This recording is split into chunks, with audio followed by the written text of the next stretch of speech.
Bom dia pessoal, tudo bem? Então vamos continuar a nossa aula de hoje falando agora sobre os contratos empresariais eletrônicos, certo?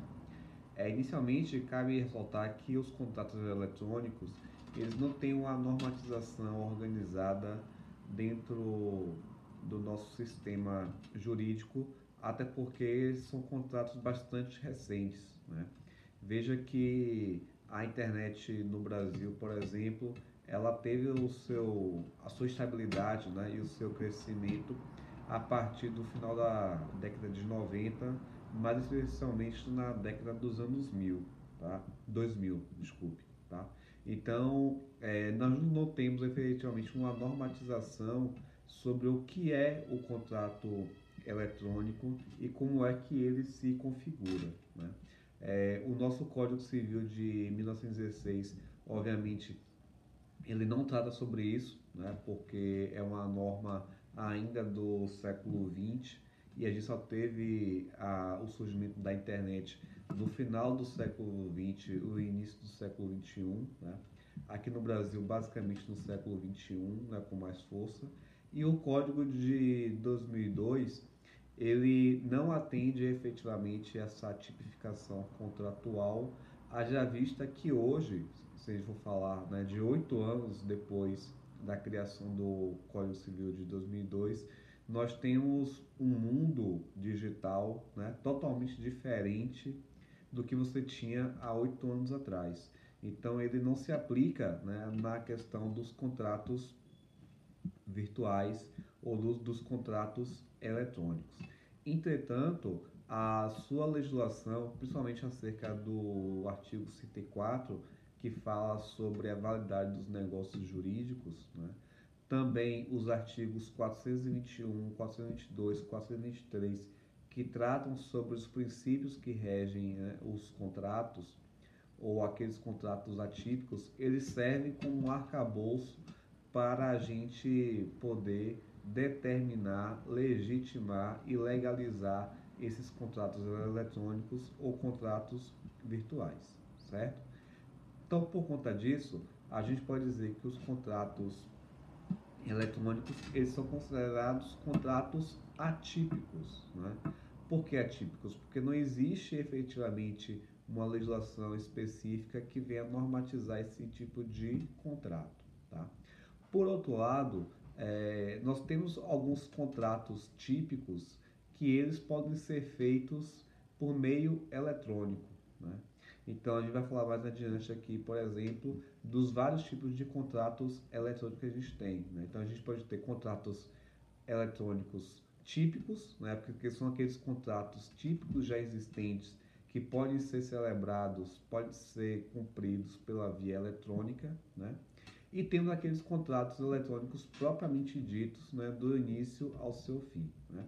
Daqueles contratos típicos, né, que podem ser feitos pela forma eletrônica, você tem, por exemplo, contratos bancários, né, contratos de mútuo, né, alguns contratos de prestação de serviço, né, de telefonia também, enfim, e por aí vai, tá?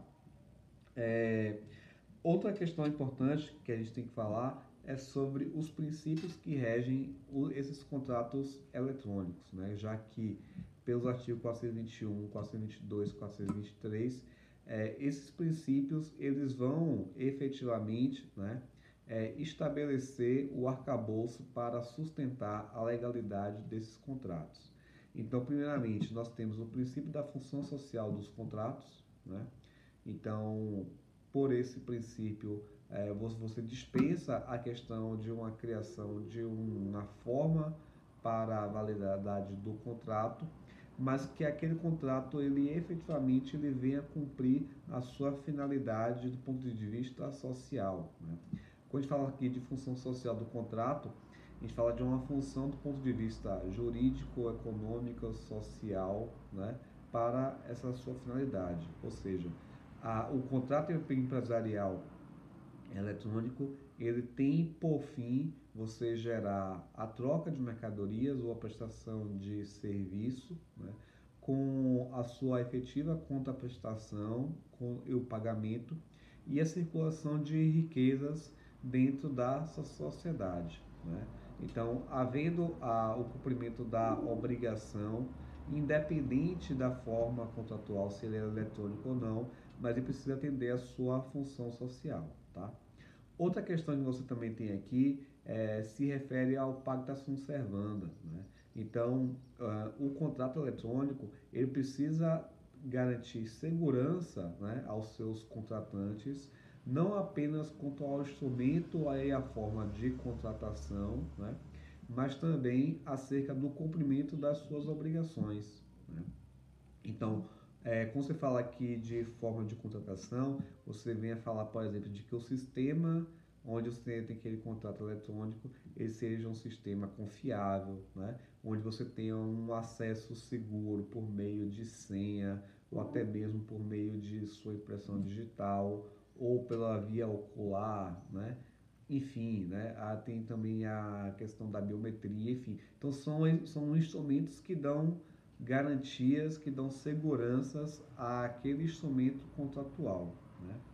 E quanto ao seu cumprimento, né, que efetivamente a, o que você está assumindo, né, de compromissos, de obrigações naquele contrato, seja na qualidade de credor ou na qualidade de devedor, aquilo ali vai ser efetivamente cumprido, né? Então, você tem aqui a questão dessa confiabilidade, né, dentro do contrato eletrônico, que ele é típico, né, em razão da obrigatoriedade das cláusulas contratuais, que é o pacta sunt servanda, né? Isso vem sendo bastante batido pelo próprio poder judiciário, né? Por quê? Porque hoje você tem contratos eletrônicos que são feitos pelos mais diversos instrumentos, né, eletrônicos ou virtuais. Você tem desde contratos eletrônicos feitos por telefone, né, feitos até mesmo por e-mails, como também feitos por redes sociais, né, feitos por caixas eletrônicos de banco, né, por Instagram, por aplicativo de internet, enfim. Então, se você não tivesse um sistema, né, eletrônico, um sistema virtual que garantisse segurança, né, para o usuário, para os empresários, para o consumidor neste caso, né, então você não poderia exigir o cumprimento dessas obrigações. E o que a gente verifica na nossa sociedade é que existe efetivamente um compromisso para o cumprimento dessas obrigações, né, tanto pelos contratantes, pelos empresários, pelos consumidores, como também pelo próprio poder judiciário, que reconhece e legitima esses contratos e a partir deles eles cobram, né, o cumprimento dessas obrigações pactuadas no contrato eletrônico. Vale ressaltar que, embora o Código de 2002 ele não fale sobre os contratos eletrônicos, né, mas o próprio Código de Defesa do Consumidor, né, ele estabeleceu lá atrás, desde 1990, os chamados contratos feitos à distância, né? Então, de uma forma ou de outra, você tem aqui uma brecha para aplicabilidade e interpretação dos chamados contratos eletrônicos, certo? Então, o artigo 49, ele fala, por exemplo, de que naqueles contratos feitos à distância, né, e aí ele cita dois exemplos lá, né, que é por correspondência ou por telefone, embora aquela lista ali ela seja extensiva, né, para internet, aplicativos e etc., você tem o direito do arrependimento, né, que se dá a partir do prazo de 7 dias da prestação do serviço ou do recebimento do produto, ou até mesmo da data da celebração do contrato à distância, seja ele por telefone, seja ele por correspondência, ou até mesmo de forma eletrônica. Então, o Código de Defesa do Consumidor, ele também serve como um instrumento jurídico, né, como um arcabouço para fundamentar esses contratos eletrônicos. Além do artigo 49, nós também temos o artigo 39, né, que fala sobre as práticas abusivas. Então, isso aqui também se refere aos contratos eletrônicos de consumo e também o contrato de adesão, né, que está lá no artigo 54. Então veja, né, a maioria dos contratos eletrônicos que nós temos no nosso sistema jurídico, né, eles são efetivamente para atendimentos a consumidores, né? Então são aqueles contratos de compra e venda ou prestação de serviço que você tem por telefone, por correspondência ou pela internet. Então, muito raramente, embora aconteça, né, você tenha contratos eletrônicos feitos apenas por empresários e que não envolvam o consumidor, né? Lembre aqui também que o empresário ele é considerado também, a depender do tipo contratual, um consumidor, né? A partir da teoria finalista temperada, tá? Então, o Código de Defesa do Consumidor, ele consegue servir de arcabouço jurídico para a regulamentação desses contratos eletrônicos, certo? Outra questão importante que também nós temos aqui quanto a esses princípios se refere à manifestação de vontade, né? O artigo 104, ele coloca isso como um elemento essencial para a validade do contrato, mas ao mesmo tempo que ele coloca que não é obrigatório o cumprimento das formas, né, de você ter uma formalidade, então você tem meios informais variados de você manifestar a vontade sobre a contratação daquele contrato eletrônico. Então isso se dá a partir de uso de biometria, isso se dá quando você efetivamente faz o login com seu usuário e senha num site de internet ou num aplicativo ou numa rede social, né? Isso também se dá a partir do seu comando de voz, né? Então, quando você manifesta por voz a vontade e autorização para aquele contrato eletrônico, você está manifestando a sua vontade na celebração daquele contrato, você está dando validade plena e eficácia para aquele contrato, né? Então, isso também serve como um instrumento de segurança e de certificação, né, da manifestação da vontade por parte do contratante acerca daquele contrato eletrônico, tá? Outra questão importante também é que esses contratos eletrônicos, você tem muitas das empresas onde você tem instrumento, né, para a celebração daquele contrato eletrônico, a questão quanto ao foro, né?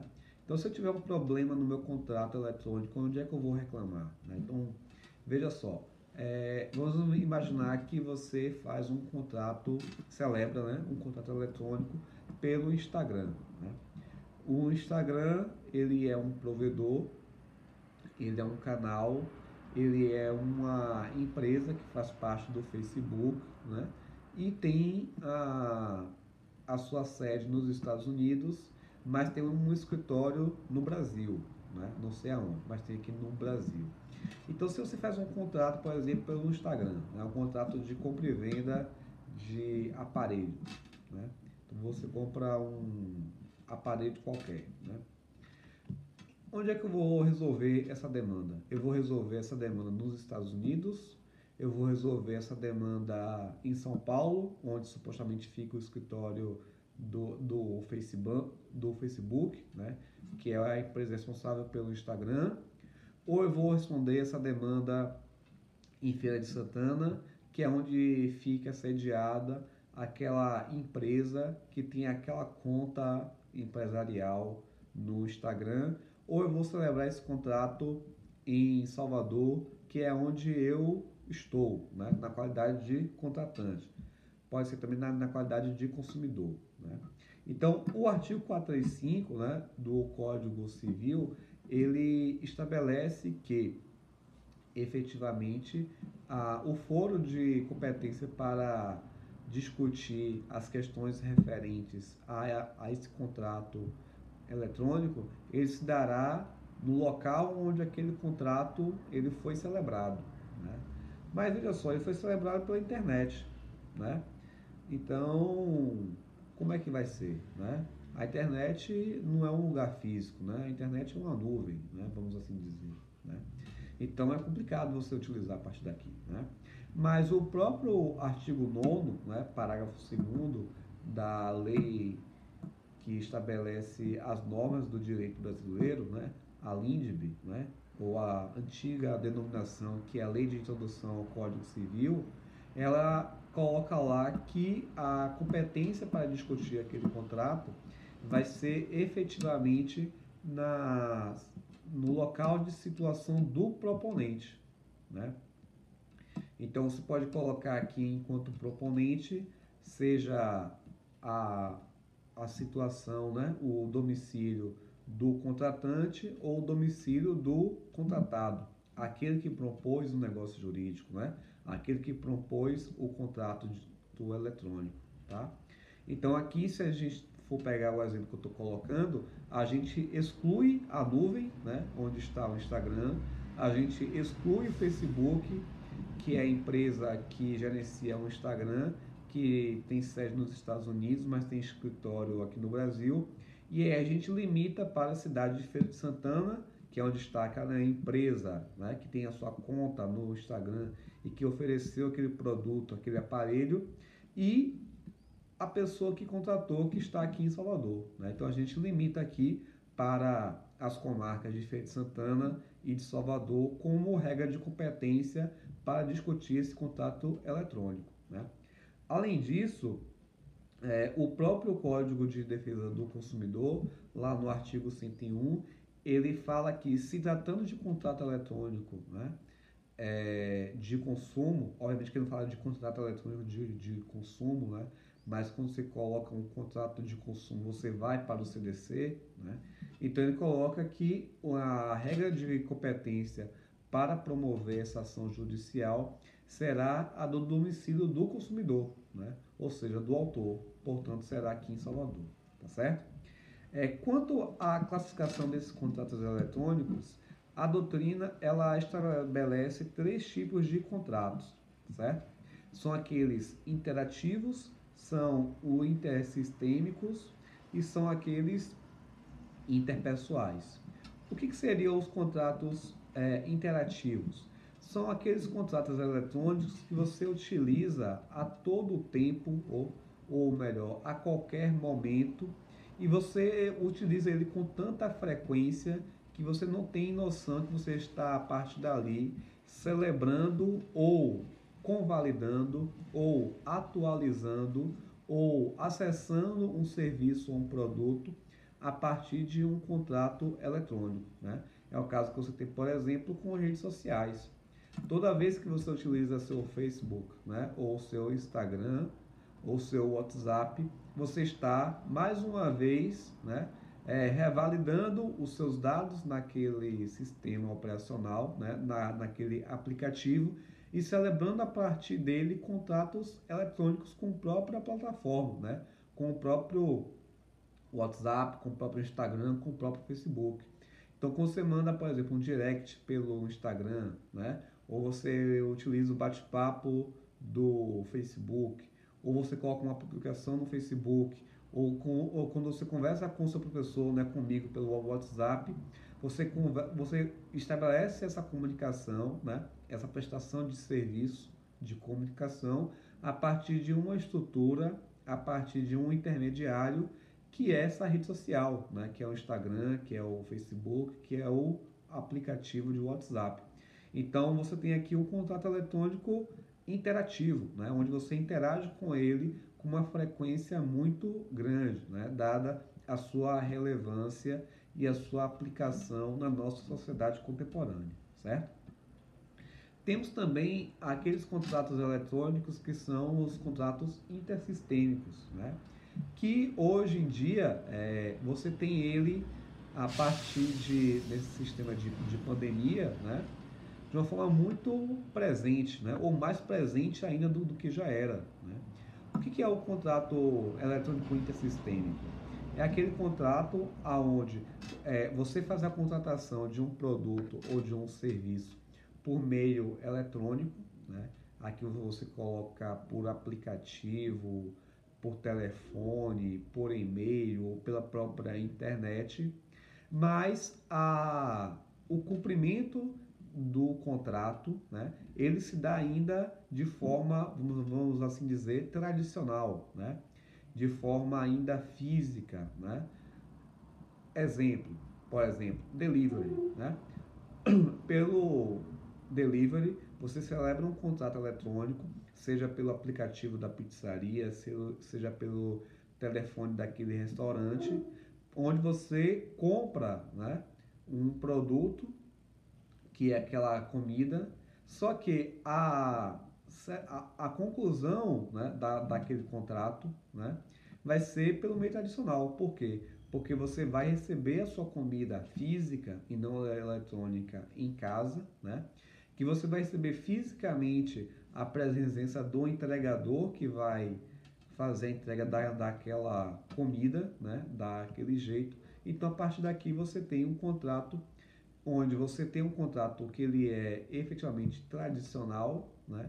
Mas ele é feito a partir de um sistema, né? Então ele é intersistêmico. Então a partir de sistemas operacionais, né, da internet ou eletrônico pelo telefone, você consegue celebrar um contrato ainda tradicional, né? É outro exemplo que você também tem, né? Uber, né? A partir do sistema do Uber, né, que é um sistema intersistêmico, você tem a partir daqui a utilização de um serviço de transporte, que é um serviço tradicional, né? Então, ao invés de você pegar um ônibus, né, ficar lá no ponto, pagar no cobrador, você vai fazer a contratação pelo sistema, né, do Uber, vai ter um carro na sua casa e aquele carro fisicamente, né, pela via tradicional, ele vai lhe levar até o destino esperado, né? E nós também temos aqueles contratos eletrônicos interpessoais, né? Que são aqueles contratos onde você celebra é, negócios de forma eletrônica, mas que você celebra aqueles contratos onde você tem o contato de uma pessoa de um lado e de um outro, mas intermediado a partir de uma estrutura eletrônica, que pode ser um telefone, pode ser um aplicativo de WhatsApp, né? Ou pode ser qualquer um outro sistema operacional. É o caso, por exemplo, que você tem com contratos de telemarketing, né? Então, como você recebe uma ligação de telemarketing, você está celebrando ali um contrato eletrônico. Mas aquele contrato eletrônico, ele é um contrato interpessoal. Por quê? Porque ele é viável, porque do outro lado da linha, né? Ou do outro lado da operação, você tem lá uma pessoa que está mexendo lá nos programas para cumprir, elaborar e dar eficácia a esse negócio jurídico eletrônico que você está fazendo, né? Então você tem lá uma outra pessoa do outro lado do sistema que está atendendo a sua solicitação, né? Que está atendendo a sua manifestação de vontade e está ao mesmo tempo fazendo a aplicação, né, daquele contrato eletrônico para que ele tenha a sua própria eficácia. Outro exemplo que você também tem, né, a aplicação em bolsa de valores, né? Então essa aplicação também se dá em tempo real, né? Então o investidor ali está fazendo um investimento para alguém que está do outro lado do comando, né, do outro lado da linha, ou no sistema de internet, ou no aplicativo de WhatsApp, ou qualquer outro sistema operacional, enviando comandos, né, que você, na qualidade de investidor, está ali em tempo real, ao vivo, obedecendo aqueles comandos e celebrando aqueles contratos ou executando aqueles contratos eletrônicos, né? Ou até mesmo você também tem os próprios contratos por correspondência, né, que também se dão a partir desses contratos interpessoais por aqui, né? Então, você tem, de novo, né, temos os contratos interativos, né, onde você interage ao tempo todo, né, ou com uma certa frequência com a máquina, com o sistema operacional. Temos os contratos intersistêmicos, onde você tem ainda contratos tradicionais ou cumpridos pela via tradicional, mas que eles são celebrados ou são intermediados por um sistema operacional eletrônico, podendo ser internet, ou podendo ser ainda pela internet, podendo ser telefone ou podendo ser pela internet. E nós temos os contratos interpessoais, que são contratos ao vivo, né? Onde você tem dos dois lados da ponta pessoas, né, que estão ali celebrando os contratos. Pode ser até mesmo um robô, viu, minha gente? Né? o robô aqui ele está substituindo a pessoa e não a eletrônica, tá? Ele está substituindo a pessoa, como no caso que você tem de telefonia, né? E de, por exemplo, banda larga, TV a cabo, etc. Mas você tem alguém do outro lado, né, que está recebendo um comando e que a partir disso vocês estão a partir dali celebrando aquele contrato eletrônico aonde a empresa fornecedora, aqui no caso, ela está recebendo a sua ordem, a sua manifestação de vontade, e a partir desse comando, ela está cumprindo aquele contrato de forma eletrônica, tá certo? Então, qualquer coisa é só falar por aqui, tá? Um abraço e bom fim de semana.